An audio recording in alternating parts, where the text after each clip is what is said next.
All right, guys, we're doing a bonus interview this week. My friend and former colleague, David Pakman, is joining me today to talk about many things, but most notably his takedown of Reza Aslan this week, which was really just fantastic. Pakman, welcome to the Rubin Report.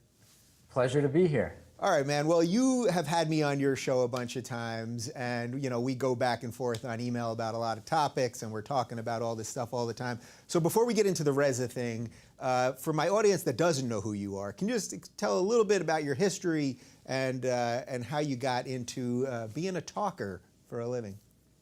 Yeah, so back when I was in college at the University of Massachusetts, and then throughout when I was in graduate school as well in the Boston area, started a community radio hour. It was once every 2 weeks. Kind of liked doing it, even though I was horrible at it, so I just kind of kept going and eventually was able to get on a couple of additional radio stations. And then at a certain point, through some cameras in my studio, started a YouTube channel and just started offering the show to anybody who would take it. And to condense the last 8 years into 1 minute, we're now on DirecTV and Dish Network nightly. We're on 200 radio and television stations, and we have a YouTube channel that has about 4 million views every month, and it's a progressive political talk show. Yeah, so what made you think that your opinions should be heard by other people? It's something I think about all the time, and when I watch a lot of these people on TV, I'm always like, well, why do you think you should be heard? What made you think that? No, I didn't think that anybody should care about my views. That's why I was so hesitant to even do anything in the first place. But I was basically just offered, it was a brand new radio station which had an empty calendar, and someone came to me and said, they're giving shows to people merely for writing your name down on a form. And I thought, that's a low enough barrier to entry. I might as well try this, And even my mom, like my Jewish mother who loves everything I do, said my first show was okay. So that, like in Jewish mother talk, that's not that good, That is just terrible. Jeez, that is rough. And yet here you are, and you were also part of the Young Turks, as I was. You were an affiliated channel with them. Now you're doing it on your own, and you've had a great amount of success, which I'm very happy for. So before we get into the Reza stuff, though, one other thing. So just give me your bona fide. So you are I was about to say regressive. You see what happens every time I say progressive now? Regressive wants to come out. You are not a regressive. You are a progressive through and through, right? I think I am. I mean, if you look at my Twitter feed over the last 24 hours, clearly many people don't think so. But yes, I try to look at an issue and I say, okay, if I remove myself from the talking points of today and sort of analyze broadly where the progressive credentials or what the progressive values are here on this issue, I go in the direction that to me strikes me as progressive. Not everybody agrees, as you and I know. Yeah, so there definitely has been this split. My audience knows about it well. There has been a split between what I consider classic liberals and the progressives, or as I now refer to them, the regressives. And I think you and I, over the course of the last year and a half or so, we sort of started seeing some of this stuff together, and we're talking about it for quite some time. And it's come from a series of different people, and now we can get to your Reza video. But I should say that when I started this show, one of the rules that I laid out is that I didn't want to talk about people, I wanted to talk about ideas. And I said, yeah, there's going to be some instances where I actually have to talk about people because sometimes they're going to interject themselves into the issues so intimately that we're going to have to actually talk about them. Reza Aslan happens to be one of these people, and you did a great 25-minute video where you researched and you thoroughly took point for point some of the things he's talking about, some of his credentials, things like that. Before we get too deep, let's take a look at the video you did on Reza. Another reason that FGM is underrepresented in the Middle East is that researchers and organizations are often in fear of seeming bigoted, specifically Islamophobic, for hypothesizing or proving that there is a causal relationship between Islam and FGM. This is why people like Aslan can be dangerous. Not only is Aslan going around and saying that FGM has nothing to do with Islam, he helps to establish a sort of environment of political correctness among liberals and intellectuals, which goes to inhibit global research about these things in the first place. Aslan says, quote, "All of this is to say that while it is almost impossible to come up with some sort of connection that binds countries that have a female genital mutilation problem, it is clear that whatever that connection is, it's not religious." Aslan is very quick to come to the defense of injustices in the world, despite how little ground he may have to do so. For the most part, it is not a free and open society for women in those states. Well, it's not in Iran, it's not in Saudi Arabia, it certainly is in Indonesia and Malaysia, it certainly is in Bangladesh. Bangladesh and Malaysia are, quote, free and open societies for women. Bangladesh is known for its Islamic vigilantism against women. And in Malaysia, Islamic Sharia courts notoriously treat women unfairly, not giving them full parental rights and not regarding their testimonies to be as trustworthy as men's. Malaysian courts require women to obey their husbands, and men are entitled to women's inheritance because it is mandated by Islamic scripture. And by the way, 93% of Muslim females in Indonesia are victims of female genital mutilation. Well, like you said, it's not about Reza Aslan as a person, right? I mean, Reza Aslan, I too was very taken with him in that interview he did with Fox News, with Lauren Green, which went viral now, I don't know, a year and a half or so ago, maybe longer, where he was asked, why do you know anything about this? I mean, he said, I am a scholar of religion, and I thought it was just fantastic. And as a person, I have no problem with the guy whatsoever. Over the last however many months it's been, I've started to inquire as to whether some of the claims he's been making on different media appearances are accurate, whether they're precise, because my concern is no matter which religion I'm talking about, no matter what the issue is, I really want to make sure that on the issues I'm being accurate and precise, and my investigation, my research turned up that that was not the case. I could not rely on what Reza Aslan had said. Yeah, okay, so I want everybody, and I encourage everybody to watch the video. I tweeted it out a couple times yesterday. I'm gonna keep doing it. So without giving away the entire thing, can you lay out the basic stuff that you knocked out in the video? Well, the sort of theme of the video is, let's take a look at some of the substance and some of the style when it comes to Reza Aslan as a supposed expert on the history of religion and on Islam, and just sort of see whether his claims stand up to scrutiny and whether we can find evidence that either corroborates or disputes what he said. One area we looked at is female genital mutilation. Another area we looked at was that of human shields being used by Hamas in Gaza. Those are two areas we looked at. We also looked more generally sort of at Reza Aslan's presentation of his credentials, as well as some of the ways that he sometimes criticizes those who disagree with him. Right, so his credentials pretty much are made up, right?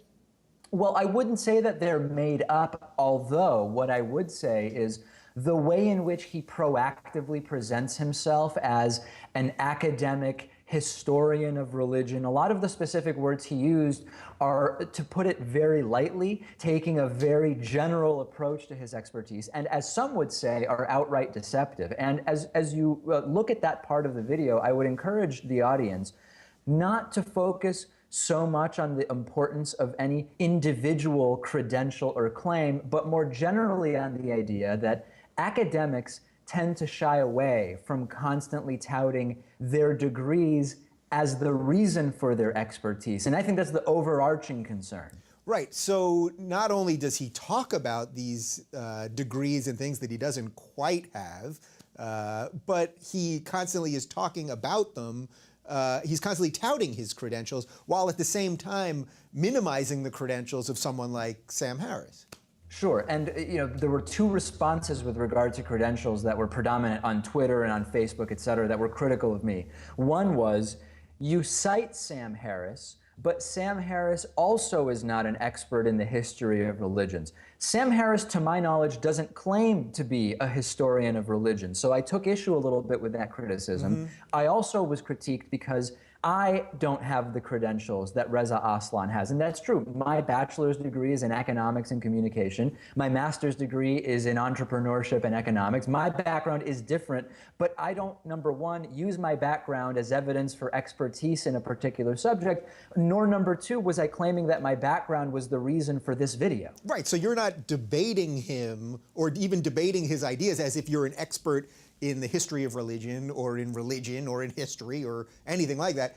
You are just fact-checking the basic claims that he was laying out, which actually that is what you're an expert in, right? Yeah, I mean, what my focus is on using the resources we have available and pooling the resources of my staff to fact check claims made by individuals to see whether they stand up to any level of scrutiny. Okay, so I would welcome everyone to check out the video. I not only welcome you, but I think you should check it out. And I think it's a good segue for what has become this discussion about the regressive left. Because as you said, you are a progressive, and I almost called you a regressive because I'm getting the words confused these days. What do you make of this thing that has happened to the progressives? And we can either name names if you want, or we don't have to. It doesn't even matter to me at this point. But that this constant thing has come out of the left, where there's just one set of ideas that they're really afraid to critique. Everything else is on the table except this one set, and I think you know which set I'm talking about. Yeah, and it's actually more sad for me than anything else, because I've had friendships with real people that I can't call them my friends anymore, not because I wouldn't like to, but because clearly they don't want anything to do with me because I've challenged some of their ideas. And I hear you 100%. I 100% have that on my side as well. But we're friends now, so that's good. It's more of a sad thing because I think that there would be so much more to gain from exploring areas in which the progressives are not always right. One of the problems that the Republican Party has is that you can have these drastically different ideas, often very wrong ideas, and they're sort of ignored, and the Republican Party and conservatives have become very compartmentalized. You've got the religious right, the pro-business conservative, the libertarians, etc. It would be great if on the left we could say, hold on a second, let's not allow what happened on the right to happen to us. Let's not have this split, whether it's a two-way split or a three-way split. Let's actually figure out what progressive values are and see what fits that criteria. Some people are willing to do that. And if you look at the like-dislike ratio on the Reza Aslan video, I think that's evidence that a lot of people are willing to do that, but not everybody is, and I think that that's a deficit for the progressive side. Right, not only is it a deficit for the progressives, but it's a liberal idea to debate ideas, right? That's a liberal principle more than it's a conservative principle. So if you really want to debate ideas, then that's what you should be doing as a progressive. But time and again, and as you just said about losing some friends, and it's happened to me as well, I've seen that these people but it's not just that they don't want to debate ideas, it's when they do debate ideas, they do what Reza does, which is lying about what their opponents say or their motives, and he's done plenty of that with Sam Harris. But then a series of these guys, and we can talk about Greenwald and the rest of them, that they don't mind twisting words of their opponents, and using very illiberal principles to defend what they think is liberalism. And to be clear, there is a gray area here, and I'm one of the first people to criticize media outlets when they do the false balance thing. And as John Kerry once said, the idea that any random notion needs to be given the same amount of attention Absolutely. as what the facts support. Climate change is a perfect example of this. Supposed experts. One of the experts believes humans have an impact on the climate. The other supposed expert, thinks that there is no impact on the climate. Hey, it's 50-50. That's a false balance problem that we have in corporate media. So we have to sort of be discerning as nuanced progressives in figuring out where may we be falling into, let's give any crazy notion more attention than it deserves, to where are we shutting down debate when we would actually benefit from more exploration. Right, and we know that, it's using terms like racist and bigot and homophobe and sexist and all of those things. Those are terms meant to shut down debate and take this moral high ground as opposed to actually furthering debate. And that's why, ironically, lately, I'm having an easier time sitting across. Just today, a little bit before I'm talking to you, I sat across the table from Larry Elder, who is a staunch conservative. And I had an easier time talking to him than I would one of these regressives, because even if we didn't agree on everything, first off, that's completely fine, and that's the point of discourse, but I know he's not going to smear me after this. He's not going to take clips and edit them in such a way that'll make it sound like I said this or that, or he's not going to, send it to a press outlet that might misquote me, and yet these are all the tactics that these guys are using.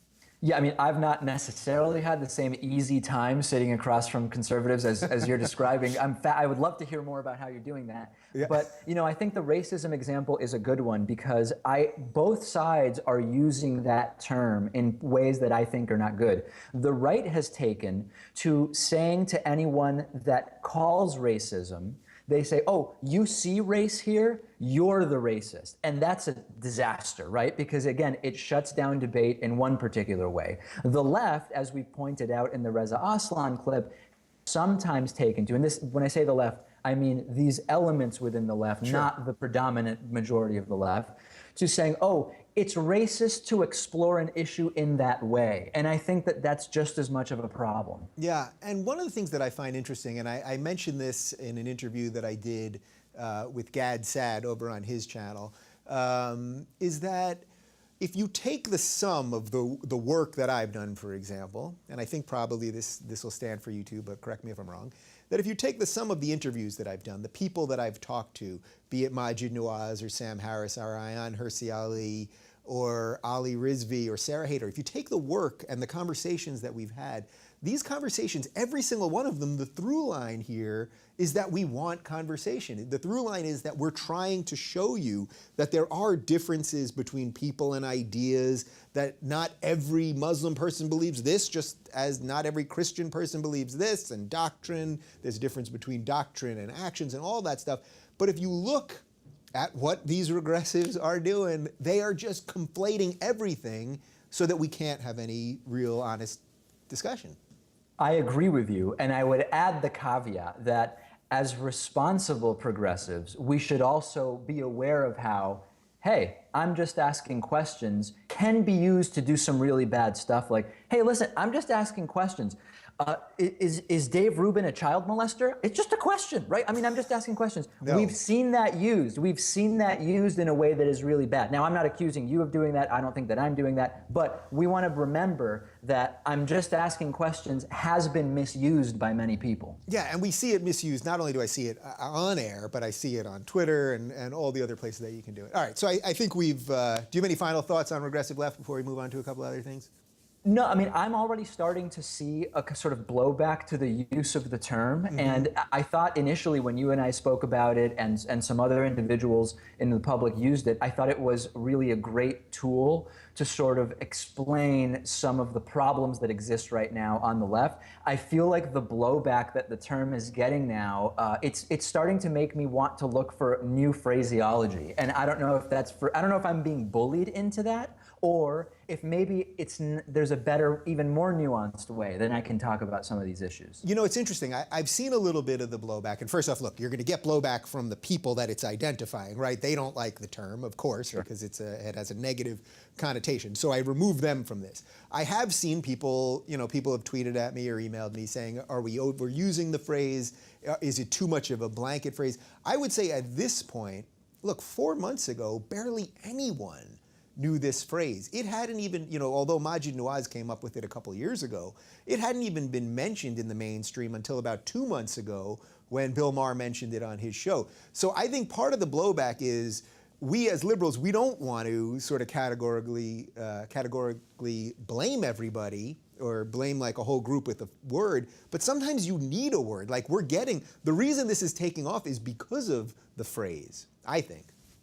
No, I think that's a fair point. And I think my focus lately has been to, instead of focus on regressive individuals, to try to point out particular anti-progressive ideas. Again, as you said it, to go back to what you said at the beginning, if we can focus on an idea rather than a person, I think we'll all be better off. Yeah, and actually that really makes a good point, because your video, just to be clear, and you did say this, but to really be clear on this, you were attacking the ideas. You don't care about him personally in any way whatsoever. You're talking. I have no reason to think that Reza Aslan is anything but one of the nicest people on this planet. Truly, I have no reason to think otherwise.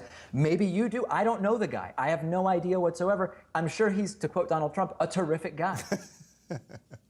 Right, all right. Well, I don't know about that much. That might be a bridge too far for me, but I do see your point. You're attacking someone's ideas, not them personally, although I saw some people somewhat in the public sphere saying that you were attacking him personally. All right, so I know we could talk about the regressives probably till the cows come home, but let's move on to some other stuff.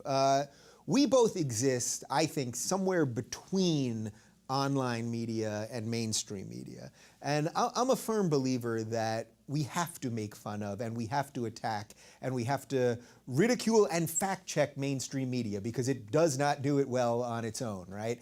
And then at the same time, online media, which for a while was doing that really well, has now very obviously to me become the Wild West, where anyone's opinion is taken almost with the same degree of factualness as someone that actually researches their opinion, such as yourself. How do you navigate those waters? And do you see the online media becoming a danger in a way? Because I'm starting to think it's an actual danger now too.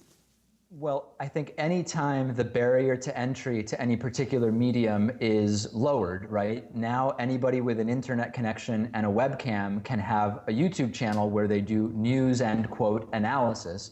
You open the door to having individuals that can present themselves as experts very easily without actually being that. At the same time, I feel like to the extent that the internet is a free market of ideas, with some exceptions, generally, the things that have some value rise to the top naturally. Now, the Alex Jones show, hugely popular. It has risen to the top on YouTube, although it touts conspiracy theory after conspiracy theory. I would argue it still has significant merit. The production value, the entertainment value, the controversy that it creates. It's just not necessarily the same merit that some other program may have, you know? So yeah, I'm more worried about the average news consumer who has a full-time job, they're raising a family, they're not going out there discerning what is the deal with each particular source of media. They are more likely to sort of fall into the trap of equating who knows what Mr. Jim Bob conspiracy guy with a legitimate news program. You and I spend a lot of time on this stuff, so we've developed filters that are relatively effective, but a lot of people haven't because they're living their lives day to day. Yeah, a lot of that also goes to the conflation between presenting facts and giving opinion, right? So we've seen this a lot. You know, cable news, even if you look at cable news 10 years ago, there was still more direct reporting. Here's the story, here's what we're going to do. And then about 10 years ago, maybe a little bit more than that, it started becoming more and more opinion-based, and now it's gotten to the point where you really can't tell anymore if someone's either presenting a story factually or giving you their opinion. And that's by design, right? I mean, because the best way to sneak the interests of others into a report is to blur the lines between opinion and what is fact. And we've seen this with the climate change industry. We've seen this happen on any number of issues. We've seen corporate influence get into what is increasingly difficult to decide, whether it's a news report or an opinion piece. And you know, sometimes I'll get emails from people and say, David, I love your show because you're so much less biased than Fox News. And while it's thrilling anytime somebody likes what I'm doing, somebody is fundamentally conflating what purports to be a news reporting channel, at least some hours of the day, and an opinion show. And that term bias doesn't apply in the same way to opinion shows and to news reporting. Yeah, so how do you, as a guy that I know, you research your stuff? I think every time I've watched you on anything, whether I agree with you or not, and you do obviously give opinion after you've presented some facts, right? That's fair to say? Absolutely. I do an opinion show. There's no doubt about it. I mean, right. I would say I don't do any original reporting, and to the extent that I comment on stories released by other media outlets. Yeah, I feel like that's something that's lost on a lot of the people. A lot of the people that just watch the online stuff, they don't realize that all these people that are just talking, and I include myself in this, we're just talking about other people's reporting. And there really is a difference between a reporter and a presenter that I think gets lost on a lot of people too.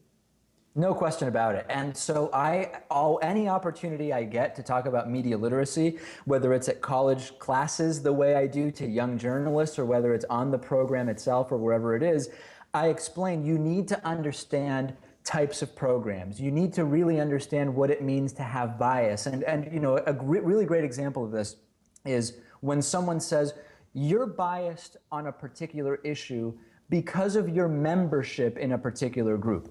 Perfect example is, I'm biased on the Israeli-Palestinian conflict because I am Jewish, okay? This is such a fundamentally anti-progressive idea, because who would say, oh, gay people cannot be trusted on LGBT rights because they're gay? Yeah. That would be a crazy suggestion to any reasonable progressive. Yet with some issues, that's considered a legitimate critique. Well, it's interesting because I always try to apply the same liberal principles to all of the things that I'm discussing. So for example, when there were these horrific attacks in Cologne in Germany on New Year's Day, and I saw a lot of people, oh, you did a video about it actually, where you referenced something that I wrote, which was, I saw a lot of people suddenly saying, oh, the only reason that everyone's defending all these women is because actually they're going on their anti-Muslim crusade.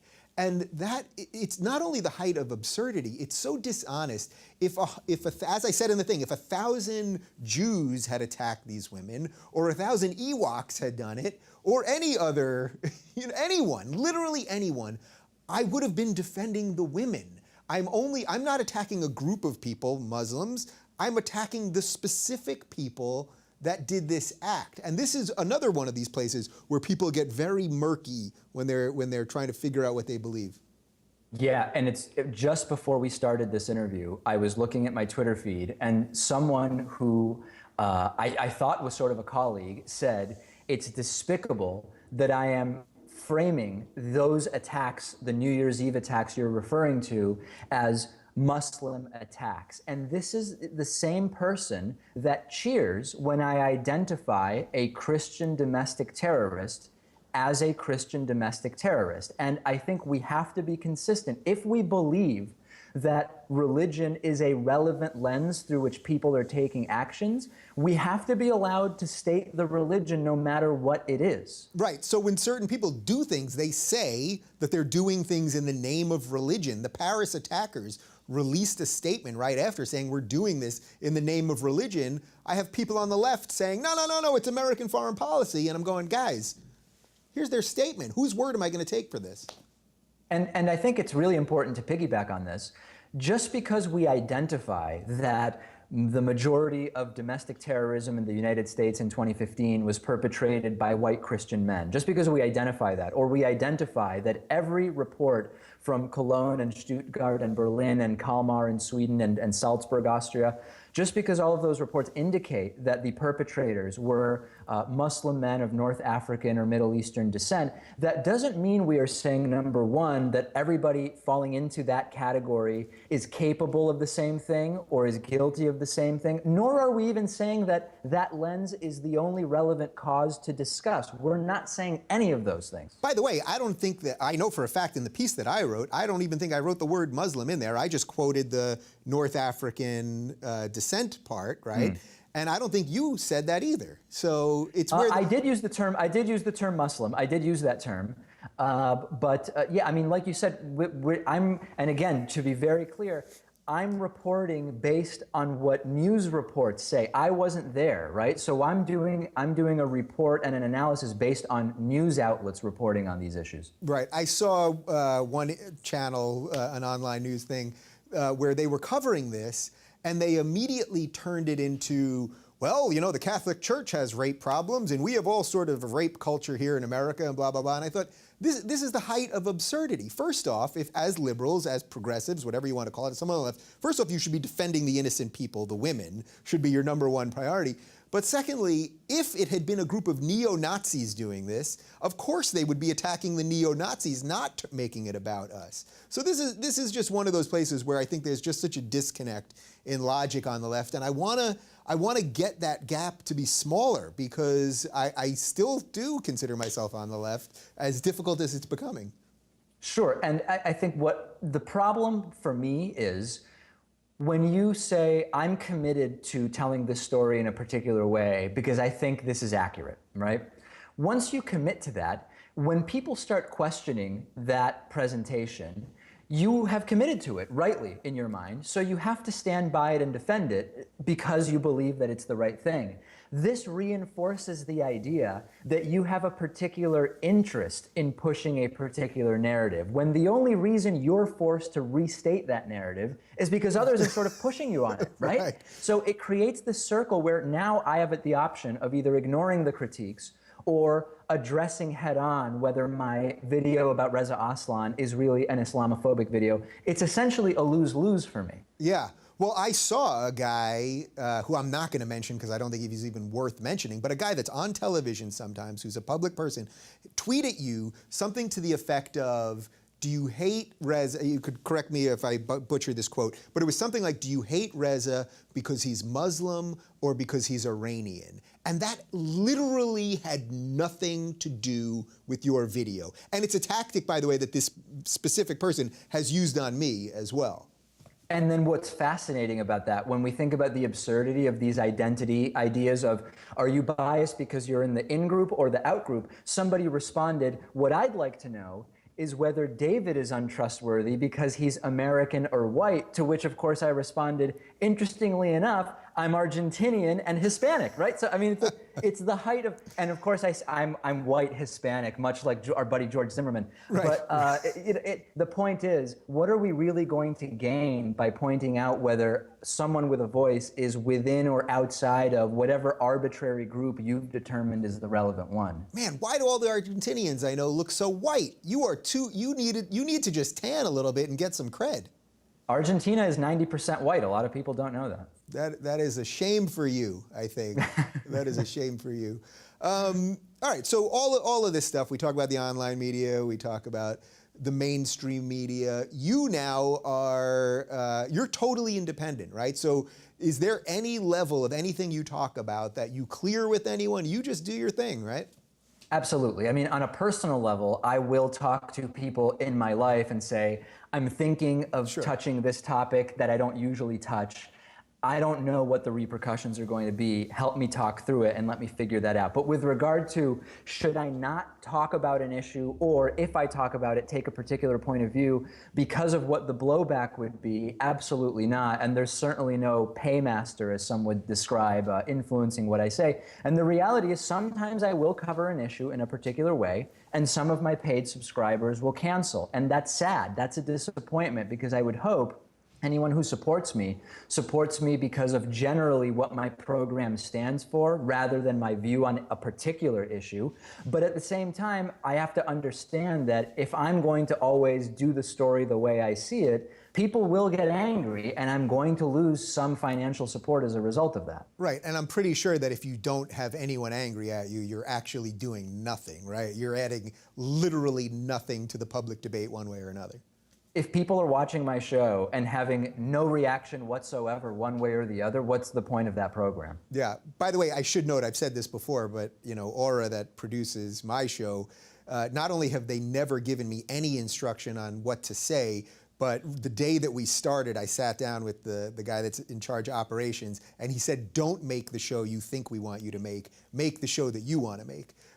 So I think it's worth mentioning that every now and again, because everyone thinks, oh, if you work here, you're controlled by this person, or even when you're independent, they might think you're getting funding from me. People love conspiracies on the internet, so I think it's worth mentioning every now and again.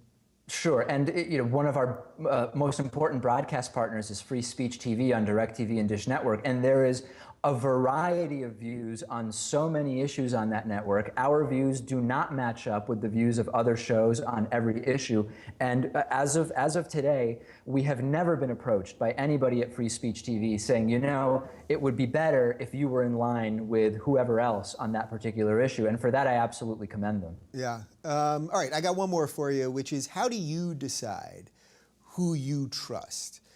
Because over the last year and a half that we've become friends, and when we've talked about some of this stuff, I think it's all sort of been couched around this idea that the media, online, offline, mainstream, whatever, that it really is failing us at every level. And I find it very difficult to, even when I see articles, do I really trust this? If I see something, every now and again, FoxNews.com might come out with an article that isn't biased. But even then I'll think, can I really tweet this? What'll that make people think of me? And the same goes for something that I see on the left. Or we'll see something, Salon did something that was decent the other day, but I know that they're such trash in general, I didn't want to even give them a click. Like, it's such a mess. How do you decide who you actually trust at this point? Well, there are a few media outlets, which I don't think it makes any sense to name, where we will not use that media outlet as a primary source for a story, either for political reasons or because they've been so wrong about something, etc.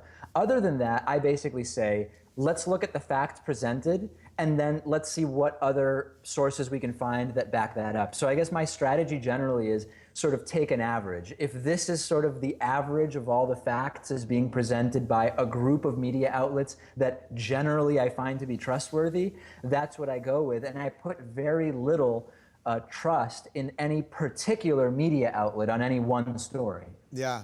All right. Well, listen, I think you do great work and you care about what you're doing. I know that if you got something wrong that you would fact check it and you would have no problem acknowledging that you've made a mistake. So I welcome all of my viewers to check out your channel. Just put David Pakman Show up in the YouTube search bar. Is that where you want most people to watch you? Yeah, youtube.com/The David Pakman Show is a good place to start. All right, great. Well, we will continue this, and let me know when you're doing that sit down with Reza, because I want to tune in. It's an open invitation, like I've said. Haven't heard from him yet, though. All right. Well, as David said, you can check out his YouTube channel. And David, I thank you a lot. And now go do some work, for God's sakes. Thank you.